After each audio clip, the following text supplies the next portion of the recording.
네, 6일 지방선거가 오늘로 딱 51일 남았습니다. 각 출마자들이 예비 후보자 등록을 마치고 본격적인 선거전에 뛰어들면서 선거 분위기가 달아오르고 있는데요. 이슈 초대석에서는 주요 후보자들의 출마의 변과 공약을 들어보겠습니다. 네, 오늘은 재선 도전에 나선 더불어민주당 이용섭 광주광역시장 예비 후보자 모셨습니다. 안녕하십니까? 예, 안녕하십니까? 네, 먼저 출마의 변부터 들어보죠. 지난 지방선거 때 광주광역시장에 마지막으로 도전한다라고 하셨어요. 그런데 예. 어떻게 이렇게 다시 도전을 결심한 이유가 있을까요? 크게 두 가지입니다. 우리는 코로나19라고 하는 엄중한 상황 속에서도 지난 4년 동안 많은 성과를 창출했습니다. 그러나 여기서 우리가 시장이 바뀌게 되면 업무가 중단돼서 과거로 돌아가거나 다른 도시로부터 추월당할 수 있습니다. 그 중단 없는 업무를 통해서 더 크고 더 강한 광주를 만들어서 5년 후에 정권을 교체하고 새로운 미래 100년을 대비하겠다 하는 게 첫 번째고요. 두 번째는 우리가 정권은 뺏겼지만 광주는 지켜야 된다. 지금 이 정권이 촛불혁명으로 만들어진 정부고 정권인데 한 번도 연장하지 못하고 그 정권을 가져온 그 정부에 다시 넘겨주었거든요. 이건 엄청나게 역사의 죄를 진 겁니다. 그런데 이렇게 정권을 넘겨준 데에 책임 있는 사람에게 광주를 맡길 수는 없다 하는 이 두 가지 이유 때문에 제가 출마를 결정했습니다.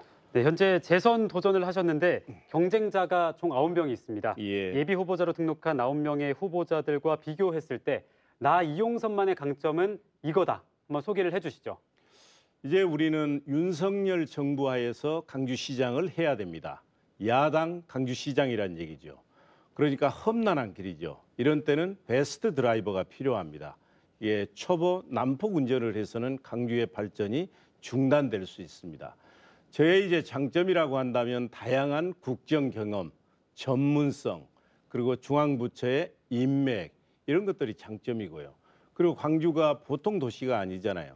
광주의 품격에 맞는 도덕성이랄지 품성이랄지 자질이랄지 이런 게 저는 검증된 사람이다.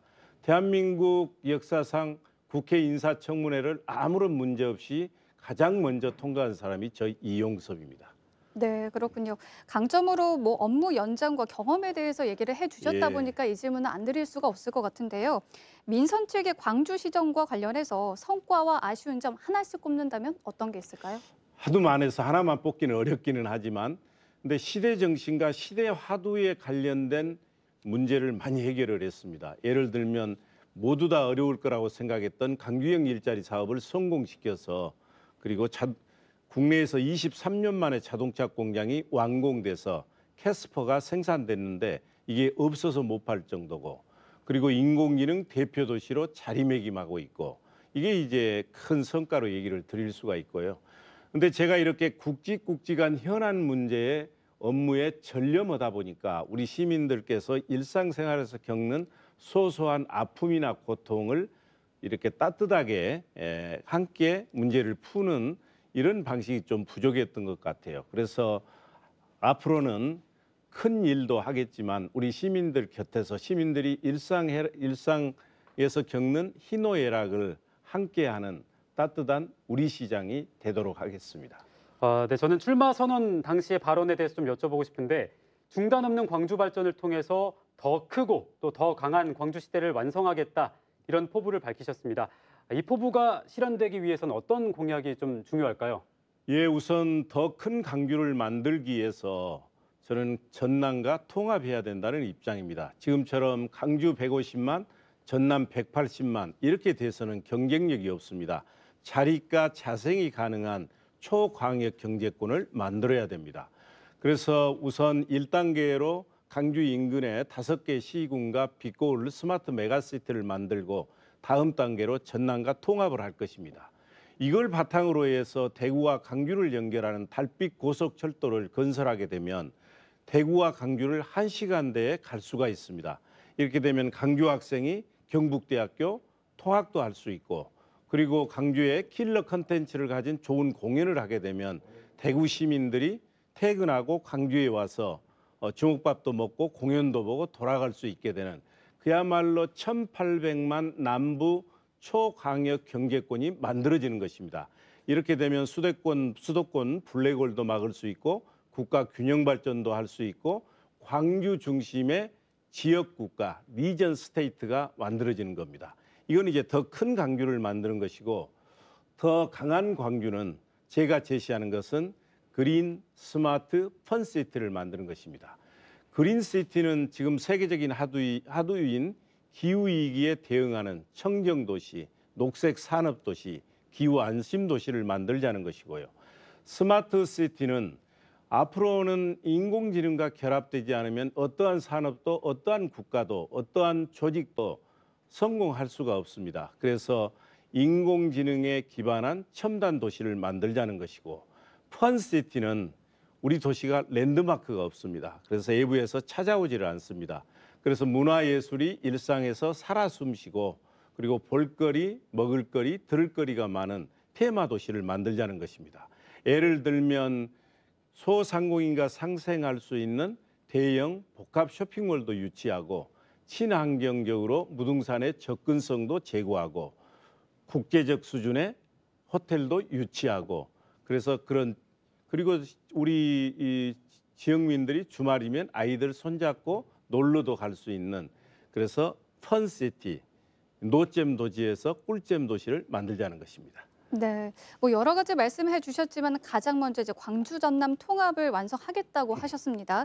그런데 지난 2020년이죠. 이 광주 전남 행정 통합 논의 합의문에 서명한 이후에 좀 이 이슈가 수면 아래로 가라앉은 듯도 보이거든요. 어떻게 민선 8기에는 추진력이 붙겠습니까? 가라앉아 있는 것은 아니고요. 잘 될 겁니다. 왜 그러냐면 2020년 9월 달에 제가 광주 전남 통합을 제안을 했고 2달 만인 11월 달에 김영록 지사와 합의문을 발표했습니다.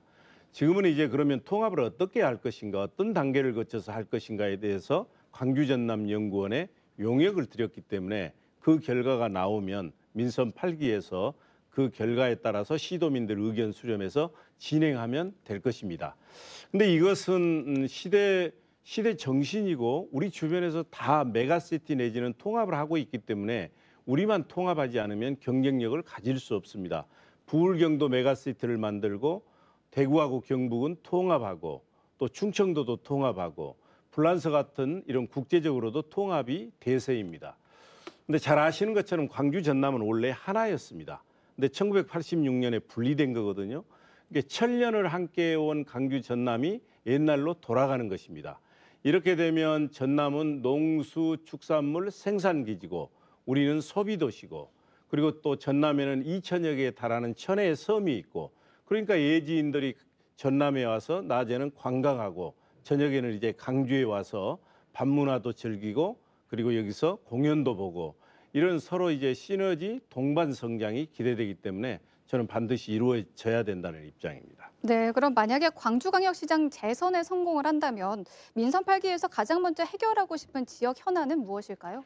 결국은 이제 지역민들에게 많은 양질의 일자리를 창출해야 되고 그리고 지역 경제를 활성화해야 되기 때문에 이미 제가 발표를 했습니다만 강주형 일자리 시즌2를 본격적으로 추진할 것입니다. 그러니까 친환경 자동차 부품 클러스터를 세계적 수준으로 조성을 하고 그리고 인공지능 반도체 특화단지를 만들 것입니다. 이렇게 되면 여기에서 일자리가 13,000개가 만들어지고 이미 10조 원 이상의 투자 협상을 진행하고 있습니다.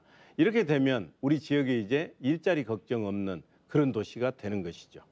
네, 오늘 뭐 자세한 이야기 좀 많이 들어봤는데 끝으로 광주 시민분들께 인사 한번 부탁을 드리겠습니다. 존경하는 시민 여러분, 시장은 광주의 얼굴이고 시민의 자존심입니다.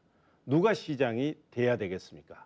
저는 중단 없는 광주 발전을 통해 더 크고 더 강한 광주를 완성시켜서 5년 후에 정권 교체를 반드시 이루고 우리 청년들이 광주를 떠나지 않고서도 세계를 최고를 꿈꿀 수 있는 그런 광주를 반드시 만들겠습니다.